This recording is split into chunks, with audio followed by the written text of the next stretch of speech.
This is going to be a talk through. Get something to eat or drink and then watch this video, okay? Just a disclaimer. Okay, it's science, it's logic, it's facts. Just don't follow something blindly because it's on social media or because your favorite influencer says so.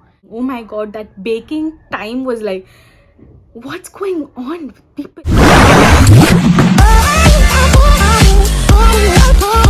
Hi guys, welcome back to my channel or welcome to my channel. My name is Dimpy and I'm a professional makeup artist. So it's my goal here to help you spend your coins on makeup that's worth the hype, give you my honest opinions, and also help you become a pro yourself. So if that's something that stirs your interest, then please do consider subscribing to my channel and also follow me on Instagram. So yeah, let's get started. So you guys want to know the pro MUA techniques, right? So I've written everything down. It's not a script, okay? I've written everything down in my diary, in my notebook, just so that I don't miss any informative point. If I look down, it's because I'm reading. Now, techniques are something that is learned over time. You make mistakes, and the process of what ways or which ways are much preferred in a professional setting. Those are like the techniques. That's just my personal way of explaining the term technique. Now if you're a professional makeup artist and you're watching me, you know what I'm saying, you know what I'm talking about, right? A lot of these techniques that have come out right now virally or whatever, virally, is that a word? Virally? These are very old makeup techniques, okay? And if you're a professional makeup artist, you know about it. Like when I look at these viral techniques, when I keep scrolling, I will like, I thought that was common sense, but that's common sense to us as makeup artists, not common sense to a lot of like majority of the people. Hence these influencers take advantage. Advantage is a strong word, but I can't help it. I'm just being very honest and very transparent with you guys, okay? So yeah, advantage. They do take advantage of the situation. And these influencers gain followers by doing something that's been done since ages. Now don't get me wrong, okay? But there are people claim to even be a professional makeup artist when they haven't ever done makeup on anyone else other than themselves. Amazing! So that, yeah, just basic knowledge. What is a makeup artist? They are professionals who know what work they do. They are trained to do makeup on people, and by people I mean brides. Not your mummy, not your sister, not your bhabhi. Bridals, not your family member bridals. I'm sorry, I know I'm being harsh today, but people don't understand this. To be a professional makeup artist, you need a minimum of 4 years of experience. Minimum. As a professional makeup artist, I'm going to share few techniques, not my personal techniques, few of the many techniques that I myself do on my clients. So let's get started. So there's this new viral thing going on, you know, those ice roller ball thing. I'm not sure what they are called. So those things, those are ice, you have to keep it in the fridge. Like, come on. When I seen this, I was like, seriously? Okay, now ice works amazing as a primer. I don't know how many of you guys know this, but ice works really good. I don't know what it is. I really don't. It just minimizes the pores, helps in that oil production kind of. I learned this from my mom because she is a professional makeup artist herself for 30 years and more, okay? So don't even get me started. Like, she knows a lot more than me, but I've learned these things from her, these small tips and tricks. So I used to go with her for, like, you know, bridals and stuff.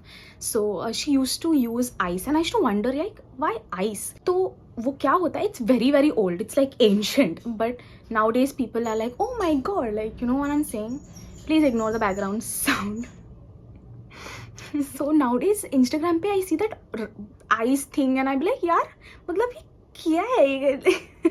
It's been done since ages, and now people are like coming up with all these things and it's going viral and people are going crazy. I might be knowing these tricks since a long time, but it might be new to you guys, and I completely understand that. So that's the reason I'm kind of leveling the area. The second technique would be using a setting spray before your foundation. I do not use a setting spray after the foundation. So these are like some things that I've learned. It's not like meko khud hi yaad hai. If you have oily skin, please do this. You know this viral foundation, like you have to apply loose powder and then your foundation is the same thing. It was kind of overwhelming for me to see these very common sense kind of thing, but it wasn't common for you guys, like, you know, who are not professional makeup artists but who want to learn makeup. I was getting frustrated. I don't know, I was getting very frustrated. That's the reason I was like, you know what, I need to do a video on this. Why do you use a setting spray? I'll tell you. Okay, I don't know how to explain. Okay, so I have this is just for explanation. This is your oil production, this is your skin, and this is setting spray. Okay, the oil comes from here, it doesn't come from here. So why are you setting this?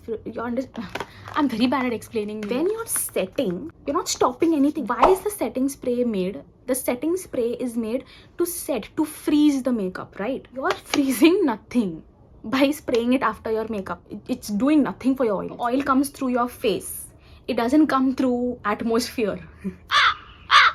So please set your face before applying foundation. That will help majorly in oil production. Also, your makeup will last so much longer. That's the reason that hack of the loose powder with foundation had gone viral, because nobody had heard of it. If you're feeling powdery and dry, you want to take away the powdery feel, you can apply a hydrating mist, rose water even. These viral things are going viral for no reason. Okay, third one is eyelid primer. I cannot emphasize enough on an eyelid primer. Please do not use a concealer. Please do not use a concealer. The same thing as your oils. Okay, now there are kids in the background, so I'm so sorry about that, but bacche. Eyelid primer. Now, why you use an eyelid primer? Why was it invented? Firstly, it's the same science behind what I just told you. Face oils production. Any face product has a certain amount of moisture in it, be it oil or some amount of moisture. Okay, even if it says oil free, just so that the consistency is spreadable, it's movable. Okay, when you're applying something that has moisture on top of your eyelid that's already naturally oily, you're not doing anything for the oil that's coming through your skin. Okay, you're applying more moisture on your eyelid. Then if you tell me in the comments that, listen, I set my concealer with loose powder, don't even get me started. Your loose powder is going to crack and it's going to crease. So this is the logic. Okay, you're not doing anything for the oil that's already coming. You're adding more moisture and you're setting with powder. You have to do something, right, for the oil that's coming. That's the reason I use a primer, eyelid primer. It creates a barrier. Then you can apply your eyeshadows. That's the reason your eyeshadows blend so smoothly with an eye primer. What I'm telling you guys now, it's not like that I know and I'm boasting. No, I have been learning things, okay? It's my journey as well. If you want me to do a dedicated video on oily skin, how to prep oily skin for foundation and make it last longer, please let me know down in the comment section below. Yeah. And next is, I think, number 4, dryness under the eye. You have to apply an eye cream or something that's not too heavy underneath the eyes. Okay, even if you're oily skin, just listen to me. The reason being, the skin on your eyelid and the skin below underneath your eye completely different. Why do you apply concealer underneath your eye? That's because it has moisture. Okay, does that make sense? It makes sense, right? So it's logical. Don't apply concealer here because it has moisture. That's the reason you apply it underneath your eye, because it's dry. Love this e.l.f. one. Just take it on the ring finger and just slightly just dab it. Uske baad you can apply your concealer. What this does is, it doesn't make your under eye look dry and wrinkly, and you know, just try these techniques and let me know in the comments. Now, okay, the fifth and the last technique is my absolute favorite one, because it is about cakiness.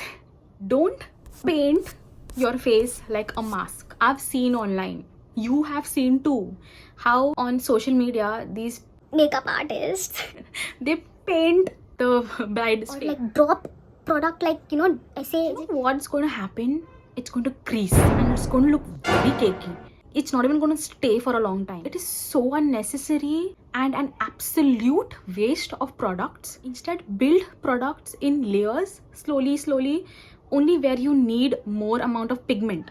By pigment, I mean any pigment. Maybe blush, highlighter, contour. Don't keep adding and dropping foundation. Those things are only pleasing to the eye. These influencers, they do it just to gain views, just to gain followers, just to get PRs. So they don't know what they're talking about. Okay, I know I'm being rude, or call me whatever you want, but these are facts. facts. There's a point, okay, in life that you need to understand what the social media is feeding you. If you paint your face and expect it to look flawless, वो तो नहीं होने वाला है. It will look cakey. The way social media influencers, makeup artists, they do on bridals, they put a filter on to show you guys that, oh, the face is looking flawless. It's a filter. And yes, every single person on social media, including me, have edited their videos or pictures. It's called editorial footage. Okay, I'm being completely transparent with you guys over here just so that you know reality and so that you're not fooled easily. If you have crow feet here, if you have fine lines and wrinkles, if you have smile lines, सबको होता है, मुझे भी है. Foundations do crack. That's normal. You cannot put a filter in real life. Now, some people have this misconception through social media only because they see things on social media that looks flawless. In real life, you're gonna look cakey AF. Yeah, cakey. No matter how you apply the foundation or what tool you use a sponge, you use a brush, no matter how expensive of a foundation you use, no matter how cheap foundation, cheap is a wrong word, how budget friendly foundation you use, it's just natural. We are not aliens without pores or without fine line. Everybody are misled into thinking that after makeup the face should look flawless. Bhen, makeup hota hai, okay? It is not voodoo, it's not magic, it's makeup. Unless you're putting a moisturizer, makeup will look like makeup. Okay? Because a lot of people now on social media think that, oh my god, I'm going to, book this only makeup artist because look at the makeup here at the end. There's no fine lines. Eyeshadow looks so smooth. That's because there's a filter on. Okay? There's a filter. Smoothening filter. So they don't show you the lines. They don't show you the wrinkles. They don't show you reality. Okay, everything is a lie. If you want makeup, if you want foundation, you will get it. Yeah, we are humans. I mean, common sense. सबको होता है ये. अभी क्या बोलूँ और? If you want to tackle that, you need to go to your skincare, not to the makeup artist. Okay, improve your skincare maybe, but honestly, no matter what you do, wrinkles, your smile lines, they are just not gonna go away and smoothen unless you get Botox. Okay, a lot of makeup artists might be laughing at what I'm saying because it's irritating, when I don't want to say irritating, but it is very annoying when influencers, social media are feeding this to people that your skin should look flawless. No, that's not reality. Your skin is not flawless. Nobody's skin is flawless. If you have flawless skin, then I don't know what plastic surgery you did. If you have naturally flawless skin, then wow. But yeah, unless you have done some plastic surgery, flawless skin, that's yeah. Yeah, I hope this was helpful in some way and I hope this was informative enough for you to understand and I hope I explained it properly. That's about it. I'll see you guys super soon in my next video. Bye.